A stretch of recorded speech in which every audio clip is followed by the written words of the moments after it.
आपको दुख इस बात का है कि आपका एक ऑडियो क्लिप भी मैंने सुना था एक बार, जिसमें आपने कहा था कि 3 लोगों ने पार्टी बनाई थी, एक सीएम बन गए, एक डिप्टी सीएम बन गए, मेरे हाथ क्या लगा।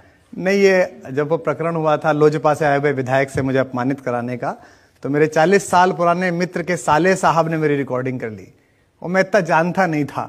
मैं आज भी जो बाहर बोलता हूँ वो अंदर बोलता हूँ। आप तो खुली रिकॉर्डिंग हो रही है, तो मुझे पता नहीं था। तो मैंने ये कहा था कि मेरा अपमान केवल इसीलिए करवा पा रहे हो कि ये सत्ता जो कार्यकर्ताओं ने इकट्ठी करके दी, इसके शीर्ष पर अभिषिक्त हो। अगर इस पर ना होते तो क्या मेरा इतना अपमान होता। और ये मेरा दर्द जायज़ था। मैं आशा करूंगा और कोशिश करूंगा कि आने वाले कल में अपने बहुत निजी परिजन जो मेरे सुख दुख में सम्मिलित हों, उनसे बात करते समय भी सहज ना रहूं और ये सोचूं कि वो मेरी रिकॉर्डिंग तो नहीं कर लेंगे। मैंने आज तक किसी की नहीं है और मैं करूंगा भी नहीं किसी। देखिए, अब तो रिकॉर्डिंग हो ही रही है आपकी, पब्लिक के सामने हो रही है, सारी दुनिया देख रही है।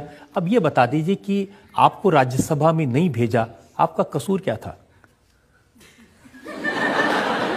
मेरे लहजे में जी हुजूर न था, इससे ज्यादा मेरा कसूर न था।